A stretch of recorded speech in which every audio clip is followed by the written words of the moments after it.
What was your hardest moment when this relationship with Mick was going on? Like, was there like a point, a breaking point, or something that was? Um, what was the worst thing was my worst, really, really worst memory is that day when he went to court and got 7 years because I didn't really know what was going on. 76, I believe, or am I mistaken? Pardon? Was it 1976? If Oh I'm God, I don't know. I don't know what years it was, but it was horrendous. Chester Crown Court. Um, I mean, before then, there was little things. When we were living together and everything, got married, he went to court with John, and he said to me, Irene, he said, I've got to go to court today, me and John. And I said, court? Why have you got to go to court? He said, oh, it's just something silly, just something silly. We've got to go. And I just panicked. I just thought, oh, because I remember I was cleaning my teeth. He was cleaning his teeth in the, this is before we got married. It was when we were stayed in this flat, this house that we rented before then. And it was awful. It's a nightmare for me. I thought, court, he's got to go to court.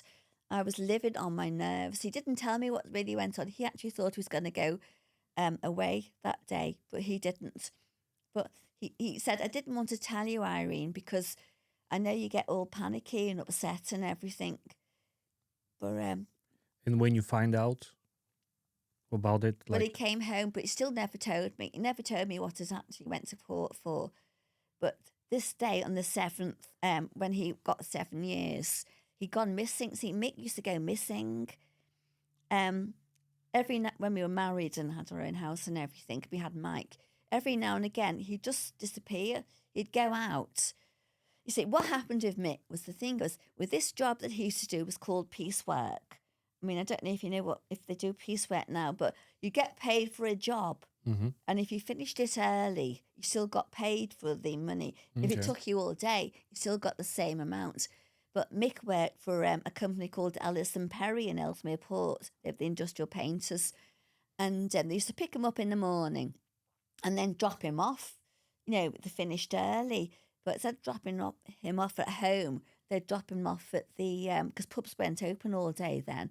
At this place in Little Sutton, it was like a working men's club that was open. You could go there for drinks. Mm-hmm. So him and his workmates would go there for a few drinks till about 6 o'clock, and then when the pubs opened, they'd go round the pubs. So then he'd come back really, really late, or he wouldn't come back at all. And I'd think, where is he? But you see, he didn't have phones then. He couldn't ring me up. We had no mobile phones. We didn't have a house phone. You had to go to one of those, letter Yeah. phone box things and wherever. So you just didn't know where he was. So I mean, he used to do that quite often. And there was a moment when he was in prison when you didn't communicate with him for a lot of years, I believe. Yeah. Well, what happened was he was in prison and everything. Went to prison and everything, and he was writing. But in those days, prison's not quite like it is today. You couldn't have phone calls. You couldn't have. You only had a letter every like 2 or 3 weeks, sort of thing. Visits were God once every so long. Nothing at all. Like there's no contact. And Mick always says, even today when he rings me, he says, if we'd have, didn't had lost all that contact when I was inside, we could have still spoken to each other. It would have made a lot of difference, which it would have done. But we didn't have that, so it was just letters, which were very far between. Because you weren't allowed. Nothing Yeah. was at all like this now. Um, God, I've forgotten again. Sorry.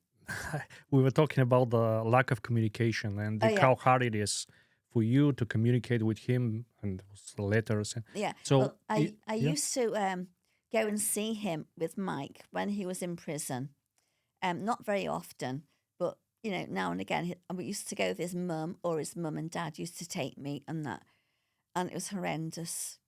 It was horrendous. It was worse than anything in the whole world. If we had Mike with us as well, and when we used to go, Mick was always sitting at the table ready when we walked in, and it's not like now. I mean, they don't. I went to see Mick a few times oh God, after 50 years, wherever, and we got back together again. And they had all kids' rooms, toys for kids, Very different than it was. yeah. Yeah. And I thought all the prisoners' wives that had kids and that could were all playing and everything. And I thought it's nothing like that when I went with Mike. It was a proper prison. It was just like being in a cell, all like red bricks everywhere, and you had like a bench, and that was it. It was like sitting, no windows, nothing at all, nothing nice about it. You were just sitting there until you were called to go through into this room. It was horrible. Anyway, I used to take Mike sometimes, but it was horrendous. He used to cry all the time, and then they take him away. You see, he never sat there till we'd gone out. They used to come and take him before we'd left. He had to go before we did, sort of thing, and it was horrendous. Mike used to run after him, "Daddy, Daddy, come!" Oh, it was horrible.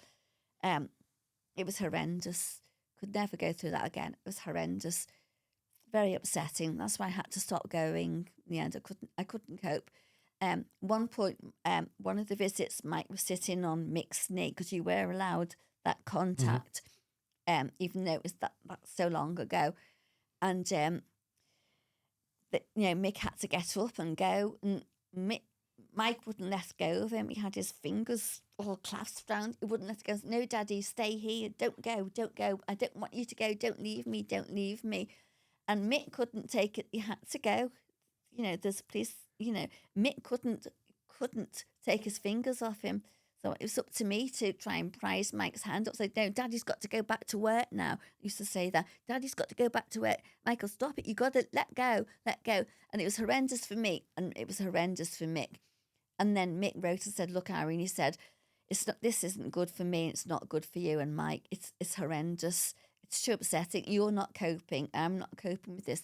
He said, and to be honest, I don't think I'm ever going to get out of here. He said, all I can do is just say, you divorce me, because I'm never going to get out. But this was at the point when he'd actually lost all his remission through all these letters he used to write to me. Every now and again, I always used to think, is it a good letter or is it a bad letter? A good letter was saying how much he loved us. A bad letter was saying, sorry, Irene, I'm never going to get out of here.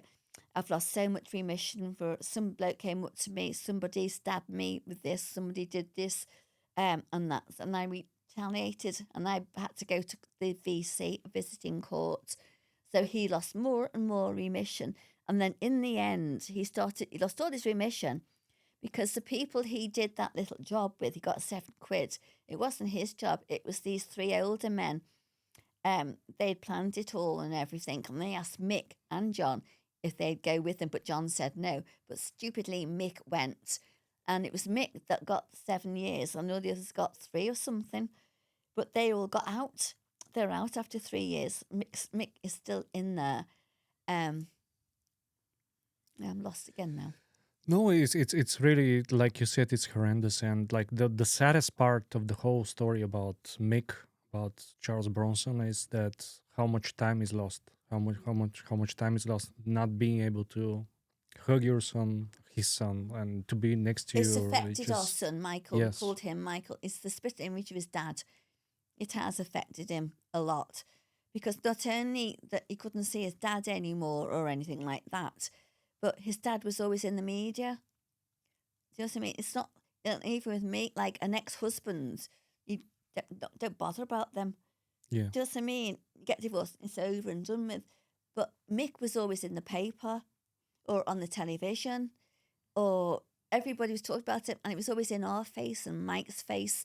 And I remember I used to go to mum and dad's on a Saturday because I remarried and had 2 more children. But Saturday was my free day, so I used to go on my bike to see my mum and dad. And mum used to, because I was a baby, so they used to spoil me. And every time I went to get the paper, because Dad had them delivered, there was always pages missing. And I used to say, Dad, I said, why is this page missing? Every bloody Saturday, there's always something missing. And I couldn't understand why there's pages missing. And Dad said, oh, you know what? It's that silly paper boy. He starts reading the paper before he drops it off, and he loses all the flipping pages. And I thought that's what he did. God, bloody so innocent. And then I only realised when Mike was about 8, 9, he started to read the papers that I was going through all the papers beforehand and taking anything out to do with Mick, so Mike wouldn't see it. And it's then that I realised that my dad would, so I couldn't say anything to my dad then, but I was doing the same thing. It was horrendous.